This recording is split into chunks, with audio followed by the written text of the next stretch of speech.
Hello everyone, this is Dushyant Singh and welcome to Adhyayan Adda the GS world. प्राचीन भारत में हम मौर्योत्तर काल का अध्ययन कर रहे थे और इस टॉपिक से रिलेटेड एक वीडियो ऑलरेडी आप तक पहुंच चुका है जिसमें हमने बात की थी उन प्रमुख स्रोतों के बारे में जिनसे हमें मौर्योत्तर काल के बारे में जानकारी प्राप्त होती है। इसके साथ साथ मैंने ये भी बताया था कि जब हम मौर्य काल के बाद में मौर्योत्तर काल की तरफ बढ़ते हैं तो उसे सुविधा की दृष्टि से या अध्ययन की दृष्टि से दो भागों में बांट लेते हैं, जिसके पहले वाले पोर्शन में हम बात करेंगे मध्य एशिया से भारत पर आक्रमण करने वाले कुछ आक्रमणकारियों एवं उनके राजवंशों के विषय में। दूसरे भाग में हम बात करेंगे मौर्योत्तर कालीन भारतीय राजवंशों के विषय में। ठीक है, तो चलिए क्लास स्टार्ट करते हैं। और क्लास स्टार्ट करने से पहले आपको बता दें कि आप किसी भी वनडे एग्जाम की तैयारी कर रहे हैं या फिर स्टेट पीसीएस एग्जाम की तैयारी कर रहे हैं तो आप मुझसे जुड़ सकते हैं, क्योंकि यहां पर आपको हैंड रिटन नोट्स के साथ में बेहद अच्छा क्वालिटी कंटेंट बिल्कुल फ्री ऑफ कॉस्ट प्रोवाइड किया जाता है। ठीक है, तो चलिए अपनी क्लास की तरफ बढ़ते हैं। तो आज हम इस सेशन में मुख्य रूप से बात करने वाले हैं मध्य एशिया से भारत पर आक्रमण करने वाले कुछ प्रमुख राजवंशों के विषय में। एक बार उसका क्रम आपको बता देते हैं। सबसे पहले हम अध्ययन करेंगे इंडो ग्रीक, जिन्हें हम हिंद यूनानियों के नाम से जानते हैं। तो सबसे पहले हम हिंद यूनानियों के बारे में पढ़ेंगे। इसके बाद में वैसे क्रमिक रूप से शक आए थे भारत में, शकों ने आक्रमण किए थे, शकों के बारे में पढ़ेंगे। पार्थियाई लोगों के बारे में पढ़ेंगे जो ईरान से आए थे, जिन्हें पहलव के नाम से भी जाना जाता है। और सबसे लास्ट में हम अध्ययन करेंगे कुषाण वंश का। ठीक है, तो इस तरीके से ये अपना ऑर्डर हो गया, ये अपना क्रम हो गया। इस तरीके से हम आज के सेशन में इन सभी राजवंशों के बारे में क्रमिक रूप से चर्चा करने वाले हैं। तो चलिए सबसे पहले बात करते हैं इंडो ग्रीक यानी हिंद यूनानियों की। हिंद यूनानी या जो इंडो ग्रीक थे, इनको अगर एग्जाम के पॉइंट ऑफ व्यू से देखें तो प्रमुख रूप से दो राजवंशों का जो है भारत से संबंध पाया जाता है, जिनमें से एक है डेमेट्रियस वंश। ठीक है, पहला कौन सा है? डेमेट्रियस वंश। डेमेट्रियस वंश की स्थापना की थी डेमेट्रियस प्रथम ने। ठीक है, डेमेट्रियस वंश की स्थापना डेमेट्रियस प्रथम ने की थी और ये हम कह सकते हैं कि यह संभवतः सबसे पहला यवन आक्रमणकारी था भारत में, जो कि इसकी जो समयावधि मानी जाती है 220 से लेकर के 175 ईस्वी पूर्व तक मानी जाती है। जब डेमेट्रियस प्रथम ने भारत पर आक्रमण किया था तो इसने सबसे पहले पंजाब पर अपना अधिकार किया था और ये जो समय था वो था 183 ईस्वी पूर्व का। और पंजाब पर आक्रमण करके इसने पंजाब पर अधिकार किया और अपनी राजधानी कहाँ बनाई इसने? साकल नामक के स्थान पर। साकल नामक स्थान पर, जिसे वर्तमान में सियालकोट के नाम से जाना जाता है, उस स्थान को डेमेट्रियस प्रथम ने अपनी राजधानी बनाया। ठीक है, डेमेट्रियस प्रथम ने ही यूनानी एवं खरोष्ठी लिपि वाले सिक्कों का प्रचलन शुरू किया। यूनानी एवं खरोष्ठी दोनों लिपियों से रिलेटेड सिक्के डेमेट्रियस प्रथम ने चलाए थे। ठीक है, इसके साथ साथ डेमेट्रियस प्रथम ने उस तरह की उपाधियां धारण करना प्रारंभ किया था जिस तरह की उपाधियां भारतीय राजा धारण किया करते थे, या हम कह सकते हैं कि डेमेट्रियस प्रथम ने भारतीय राजाओं की उपाधि धारण करना प्रारंभ किया था। तो ये जानकारी आपको मिलती है डेमेट्रियस वंश से। और इस वंश का सबसे प्रतापी शासक, सबसे प्रभावशाली शासक जो था वो था मिनांडर। क्या था? मिनांडर, जिसे भारतीय ग्रंथों में जैसे कि जैन ग्रंथ या बौद्ध ग्रंथों में मिनांडर को मिलिंद के नाम से जाना गया है। ठीक है, मिलिंद के नाम से जाना गया है। और इससे संबंधित एक ग्रंथ भी है, आपने नाम सुना होगा उसका, मिलिंद पन्हो। मिलिंद पन्हो नामक एक ग्रंथ भी है जिसमें मिनांडर और बौद्ध धर्म से संबंधित एक भिक्षु नागसेन के बीच में जो कन्वर्सेशन होता है, संवाद होता है, उसके बारे में बताया गया है। तो ठीक है, डेमेट्रियस वंश का सबसे प्रतापी शासक कौन हुआ था? मिनांडर। ठीक है, इसके बाद में दूसरा वंश जो था हिंद यूनानियों का वो था यूक्रेटाइड्स वंश। कौन सा था? यूक्रेटाइड्स वंश। बैक्ट्रिया, जो कि अफगानिस्तान के आसपास का क्षेत्र पड़ता है, बैक्ट्रिया में यूक्रेटाइड्स नामक व्यक्ति की अध्यक्षता में एक विद्रोह होता है। और जो डेमेट्रियस वंश था जिसकी स्थापना डेमेट्रियस प्रथम ने की थी, तो उस विद्रोह के कारण डेमेट्रियस को बैक्ट्रिया से हाथ धोना पड़ता है, क्योंकि यूक्रेटाइड्स वंश से पहले उस जगह का शासन किसके हाथ में था? डेमेट्रियस के हाथ में था। ठीक है, तो उसी जगह पर क्या हो जाता है? यूक्रेटाइड्स विद्रोह कर देता है और विद्रोह होने के कारण डेमेट्रियस, जो कि पहले से बैक्ट्रिया पर शासन कर रहा था, उस बैक्ट्रिया से डेमेट्रियस को हाथ धोना पड़ता है, यानी बैक्ट्रिया उसके हाथों से निकल जाता है। फिर यूक्रेटाइड्स का समय प्रारंभ होता है और यूक्रेटाइड्स जो है तक्षशिला को अपनी राजधानी बनाता है। यूक्रेटाइड्स ने तक्षशिला को अपनी राजधानी बनाया। ठीक है, इस वंश का सबसे प्रतापी शासक, यूक्रेटाइड्स वंश का सबसे प्रतापी शासक जो हुआ था वो था एंटियालकीड्स। ठीक है, एंटियालकीड्स इस वंश का सबसे प्रतापी शासक था। इसने भागभद्र, ये एक शुंग शासक था, भागभद्र, इसके दरबार में हेलियोडोरस को भेजा था। ठीक है, हेलियोडोरस को किसके दरबार में भेजा था? भागभद्र, जो कि एक शुंग शासक था। इस शासक के दरबार में इसने अपने राजदूत हेलियोडोरस को भेजा था। किसने? एंटियालकीड्स ने। और हेलियोडोरस क्यों प्रसिद्ध है? हेलियोडोरस आप जानते हैं ये गरुड़ स्तंभ से संबंध रखता है। ठीक है, हेलियोडोरस ने विदिशा में गरुड़ स्तंभ का निर्माण कराया था और इस गरुड़ स्तंभ पर इसने वासुदेव का नाम अंकित करवाया था। तो यहाँ से ये स्पष्ट जानकारी मिल सकती है या ऐसा अनुमान लगाया जाता है कि हेलियोडोरस जो कि एंटियालकीड्स का राजदूत था, ठीक है, इसने भागवत धर्म ग्रहण कर लिया होगा। ऐसा माना जा सकता है कि इसने भागवत धर्म को ग्रहण कर लिया होगा, क्योंकि इसने विदिशा में गरुड़ स्तंभ का निर्माण करवाया था और उस पर वासुदेव का नाम अंकित करवाया था।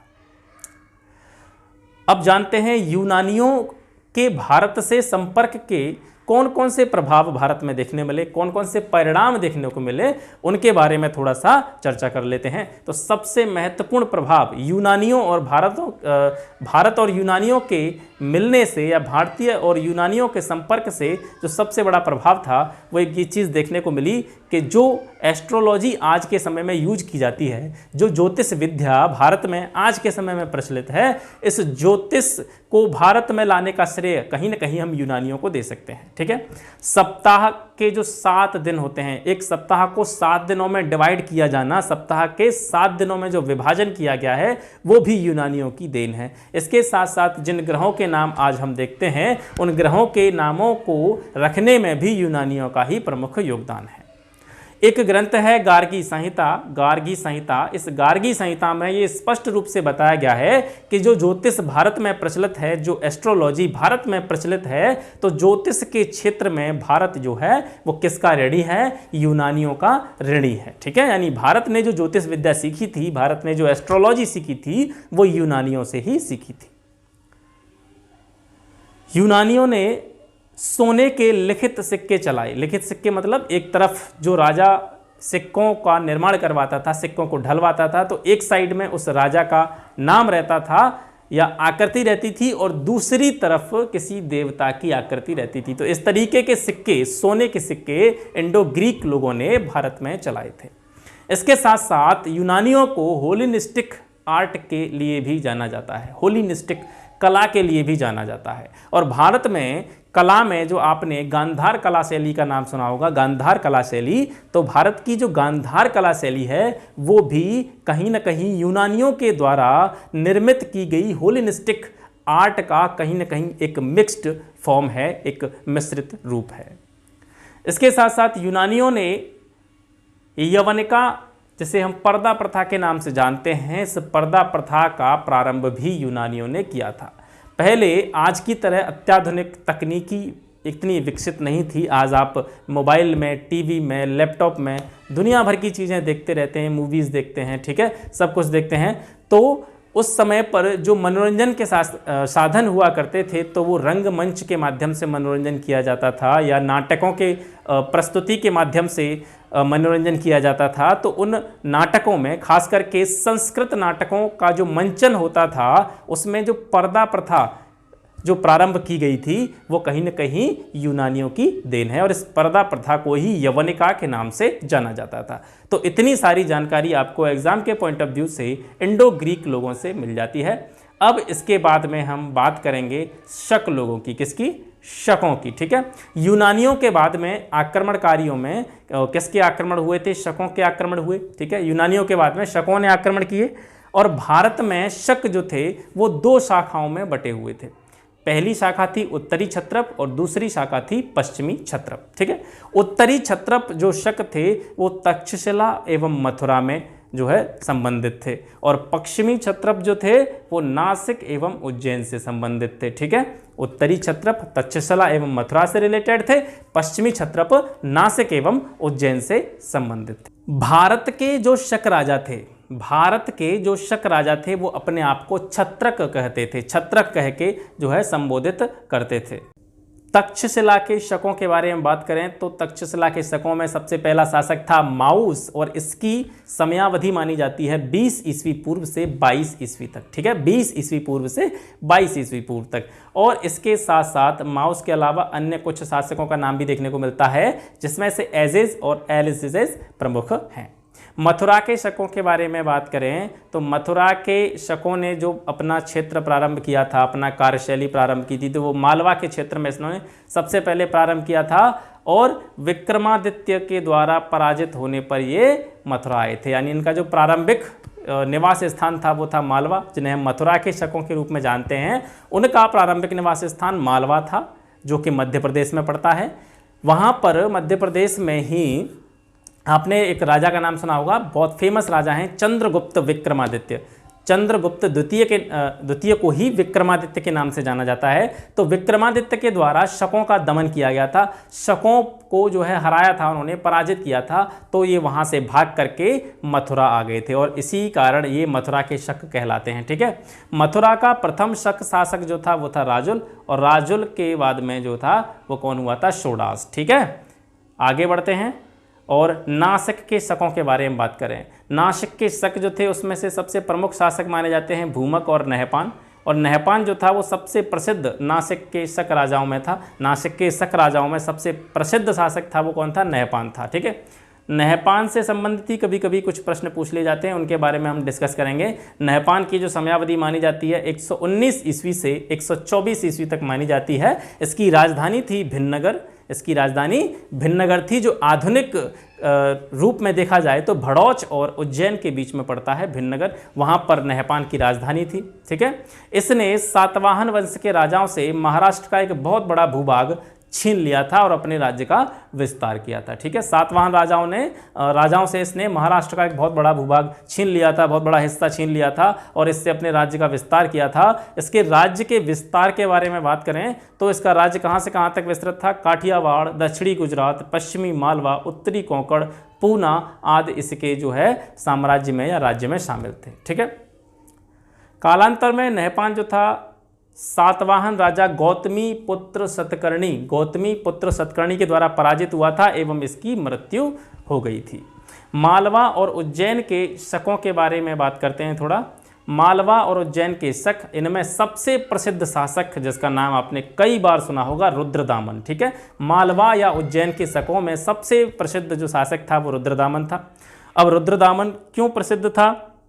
रुद्रदामन से संबंधित कुछ प्रमुख बिंदुओं पर नज़र डालते हैं। रुद्रदामन जो था उज्जैनी यानी उज्जैन के शकों में सबसे प्रसिद्ध शासक था। ठीक है, रुद्रदामन के विषय में जानकारी प्रदान करने का जो स्रोत है, सबसे फेमस स्रोत है, वो है जूनागढ़ अभिलेख। ठीक है, जूनागढ़ अभिलेख। और जूनागढ़ अभिलेख की जो समय काल माना जाता है वो 150 ईस्वी 150 ईस्वी माना जाता है। रुद्रदामन व्याकरण, राजनीति और तर्कशास्त्र का बहुत बड़ा विद्वान था और जो जूनागढ़ अभिलेख इसने 150 ईस्वी में बनवाया था, इसके साथ साथ सबसे पहले संस्कृत भाषा में अभिलेखों का प्रचलन भी रुद्रदामन के द्वारा शुरू किया गया था।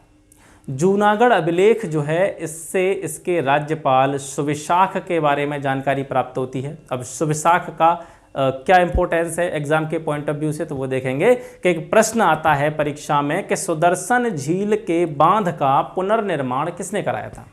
सुदर्शन झील के बांध का पुनर्निर्माण किसने कराया था? तो वो सुविशाख ने कराया था। किसने कराया था? सुविशाख ने। और सुविशाख कौन था? सुविशाख रुद्रदामन का राज्यपाल था। और इस पूरे घटनाक्रम की जानकारी हमें जो प्राप्त होती है वो कहाँ से प्राप्त होती है? जूनागढ़ अभिलेख से प्राप्त होती है। ठीक है, तो इतनी सारी जानकारी आपको रुद्रदामन से संबंधित मिल जाती है। अब मालवा के शकों के बारे में हम बात कर रहे थे, तो मालवा के शकों में सबसे अंतिम यानी सबसे लास्ट वाला जो शक शासक था वो था रुद्रसिंह तृतीय। ठीक है, इसका वध चंद्रगुप्त विक्रमादित्य या चंद्रगुप्त द्वितीय के द्वारा कर दिया गया था और इसका वध करने के बाद में चंद्रगुप्त विक्रमादित्य ने मालवा क्षेत्र में व्याघ्र शैली के या जिन पर शेर की आकृति छपी होती थी, बाघ की आकृति छपी होती थी, उस शैली के सिक्कों का प्रचलन जो है प्रारंभ कर दिया था। ठीक है, चलिए आगे बढ़ते हैं। अब इसके बाद में आते हैं आपके पार्थियाई लोग या पल्लव लोग, जिन्हें जानते हैं। इनका ओरिजिन या इनका केंद्र बिंदु या ये जहाँ से आए थे उस स्थान के बारे में बात करें तो ये ईरान से आए थे। ईरान इनका जो है ओरिजिन था। ठीक है, ईरान से ये मध्य एशिया पहुँचे और मध्य एशिया में इन्होंने अपना डेरा डाला भारत में। ठीक है, और भारत में पार्थियाई साम्राज्य का संस्थापक जिसे माना जाता है वो है मिथ्रेडेटस प्रथम। मिथ्रेडेटस प्रथम, इसकी समयावधि मानी जाती है 171 से 130 ईस्वी पूर्व तक, और इस वंश में सबसे प्रसिद्ध शासक जो माना जाता है वो है गोंदोफर्निस, और इसका समयकाल माना जाता है 20 से लेकर के 41 ईस्वी तक। गोंदोफर्निस से कभी कभी एग्जाम में प्रश्न पूछ लिए जाते हैं कि गोंदोफर्दिन की जो राजधानी इसने बनाई थी वो बनाई थी तक्षशिला। ठीक है, एक अभिलेख प्राप्त होता है जिसका नाम है तख्त-ए-बही। तख्त-ए-बही अभिलेख जो है ये हमें पेशावर से प्राप्त होता है, और ये किससे संबंधित है? गोंदोफर्निस से संबंधित है। गोंदोफर्निस के समय में ही सेंट थॉमस नामक एक ईसाई प्रचारक भारत में ईसाई धर्म का प्रचार करने के लिए आया था। गोंदोफर्निस के समय में सेंट थॉमस नामक ईसाई द्वारा ईसाई धर्म का प्रचार किया गया था। इससे कहीं ना कहीं हम ये कह सकते हैं कि जो ईसाई धर्म वर्तमान समय में आपको देखने को मिलता है, या जो क्रिश्चियन लोग एक बल्क मात्रा में अंग्रेज़ों का जब आगमन हुआ था तब वहाँ पर ईसाइयों का जो ईसाई धर्म या धर्म परिवर्तन जैसे मुद्दे आपको देखने के लिए मिले थे। लेकिन प्राचीन भारत में गोंदोफर्निस के समय में सेंट थॉमस नामक एक ईसाई भारत में ईसाई धर्म का प्रचार करने के लिए आया था। इससे हम यह अंदाज़ा लगा सकते हैं कि ईसाई धर्म भारत में पहली सदी में ही आ चुका था। ठीक है, भारत में ईसाई धर्म पहली सदी में ही आ चुका था। अब इसके बाद में बढ़ते हैं कुषाण वंश के बारे में, और कुषाण वंश थोड़ा सा इसको आप ढंग से पढ़ें, ध्यान से पढ़ें, क्योंकि यहाँ से आपके लिए परीक्षा में काफ़ी महत्वपूर्ण प्रश्न देखने को मिलते हैं। कुषाणों की बात करें तो कुषाण कहाँ के निवासी थे, कुषाण कहाँ से आए थे? ये मध्य एशिया में पश्चिमी चीन के पश्चिमी क्षेत्र में एक कबीलों के रूप में कुछ जाति रहती थीं, और उन्हीं जातियों में से एक जाति थी यूची, और जो कुषाण भारत में आए थे ये इसी यूची जाति से संबंधित थे। ठीक है, इसका जो सबसे पहला शासक भारत में देखने को मिलता है वो है कुजुल कडफिसस। इसने भारत पर, कुषाणों में सबसे पहले भारत पर आक्रमण करने वाला व्यक्ति कौन था? कुजुल कडफिसस था। इसने भारत पर सबसे पहले आक्रमण किया था और भारत के उत्तरी पश्चिमी क्षेत्र पर अपना अधिकार जमा लिया था। कुजुल कडफिसस ने केवल तांबे के सिक्के चलाए थे। इससे संबंधित प्रश्न भी पूछा जाता है कि केवल तांबे के सिक्के किस कुषाण शासक ने चलाए थे? इसने न तो चांदी के सिक्के चलाए थे, न सोने के, न चांदी के सिक्के चलाए थे, न सोने के चलाए थे। इसने केवल तांबे के सिक्के चलाए थे। इसकी मृत्यु के बाद, कुजुल कडफिसस की मृत्यु के बाद बागडोर जो होती है कुषाण वंश की, वो किसके हाथ में आ जाती है? विम कडफिसस के नाम में आ जाती है। और विम कडफिसस को भारत में कुषाणों की शक्ति का वास्तविक संस्थापक माना जाता है। कुषाण शक्ति का वास्तविक संस्थापक भारत में किसे माना जाता है? विम कडफिसस को माना जाता है। इसने सिंधु द्वारा सिंचित पंजाब के क्षेत्र पर अपना अधिकार प्राप्त कर लिया था। ठीक है, सिंधु द्वारा जो सींचा जाता था, सिंधु के आसपास का जो पंजाब का क्षेत्र था उस पर विम कडफिसस ने अपना अधिकार जमा लिया था। और चीनी ग्रंथ है, एक चीनी ग्रंथ जिसका नाम है हाउ हांशू। इस चीनी ग्रंथ में सिंधु द्वारा सिंचित इस क्षेत्र को एक नाम दिया गया है, वो नाम है तिएनचू। क्या नाम है? तिएनचू। ठीक है, कभी कभी परीक्षा में पूछ लिया जाता है कि तिएनचू शब्द का संबंध भारत में किस क्षेत्र से है? तो तिएनचू शब्द जो है भारत में सिंधु नदी द्वारा सिंचित पंजाब के क्षेत्र से संबंध रखता है। विम कडफिसस के द्वारा प्रचलन में लाए गए सिक्कों के बारे में बात करते हैं। विम कडफिसस ने सोने एवं तांबे के सिक्के चलाए। ठीक है, पहले जो कुजुल कडफिसस था उसने केवल तांबे के सिक्के चलाए। उसके बाद में विम कडफिसस आता है, ये सोना एवं तांबा दोनों तरह के सिक्के चलाता है। इसने यूनानी एवं खरोष्टी लिपि, ठीक है, एक साइड में यूनानी लिपि और दूसरी साइड में सिक्के की पर खरोष्टी लिपि, इस तरह के प्रचलन वाले सिक्के इसने चलाए थे। इसके सिक्कों पर शिव की आकृति भी देखने को मिलती थी। नंदी का जो बैल है, शिव का जो बैल होता है, उसकी आकृति देखने को मिलती थी। त्रिशूल की आकृति भी जो है इसके सिक्कों पर देखने को मिलती है। तो कहीं ना कहीं इससे यह अंदाजा लगाया जाता है कि जो विम कड़फिसस था वो कहीं ना कहीं शैव धर्म का अनुयायी रहा होगा। आगे बढ़ते हैं, कनिष्क के बारे में बात करते हैं। कुषाण वंश के जो एक प्रमुख शासक, या जैसे कह सकते हैं हम सबसे महत्वपूर्ण शासक, कुषाण वंश की भारत में एक विस्तृत जो है इसका क्षेत्र बनाने में जिसका प्रमुख योगदान माना जाता है वो है कनिष्क, और कहीं ना कहीं हम इसे ही कुषाण वंश का संस्थापक मानते हैं, या कनिष्क को कुषाण वंश के भारत में संस्थापक के रूप में जाना जाता है। इसकी राजधानी की बात करें तो इसकी राजधानी पुरुषपुर थी, जिसे आधुनिक रूप में पेशावर के नाम से जाना जाता है। और इसकी एक और राजधानी कभी कभी अलग अलग किताबों में देखने को मिलती है, मथुरा।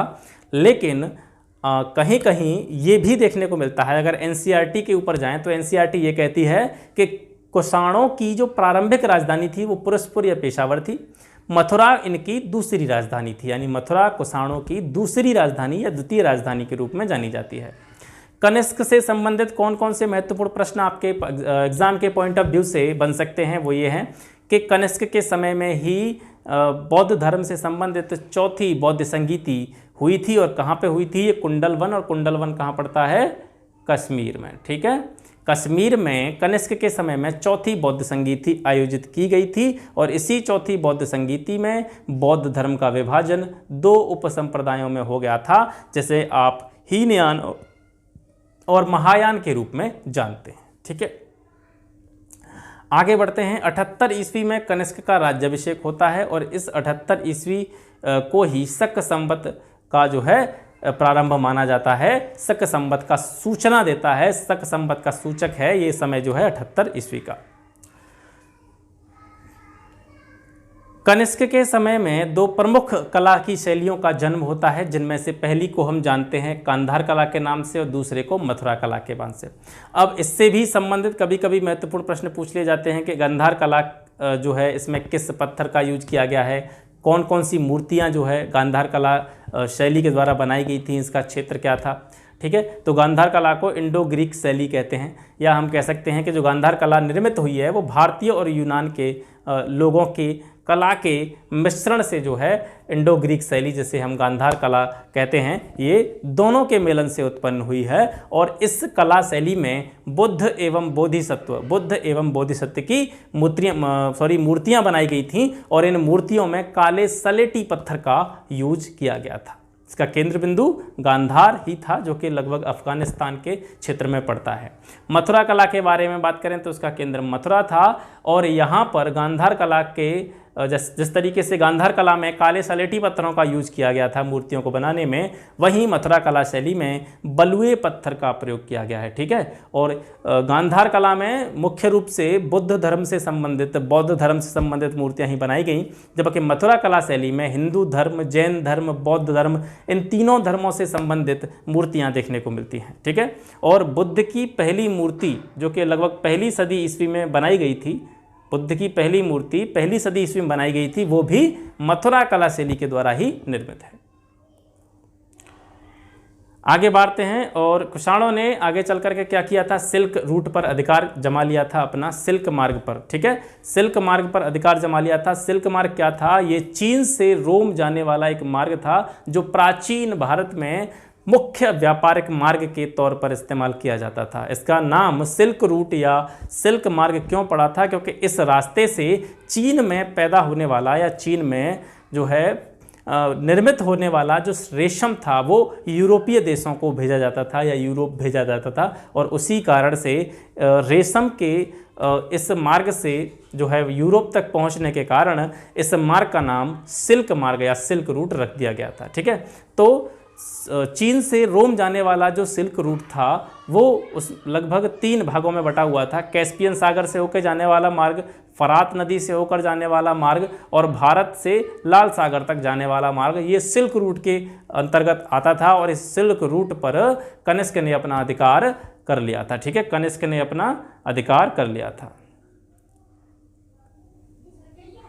सोने के सर्वाधिक शुद्ध सिक्के चलाने का श्रेय कुषाणों को ही जाता है। इन्होंने 124 ग्रेन के सबसे शुद्ध सोने के सिक्के चलाए। और वहीं एक प्रश्न और पूछा जाता है कि सर्वाधिक तांबे के सिक्के चलाने का श्रेय किसे? सर्वाधिक तांबे के सिक्के भी कुषाण वंश के शासकों ने चलाए थे।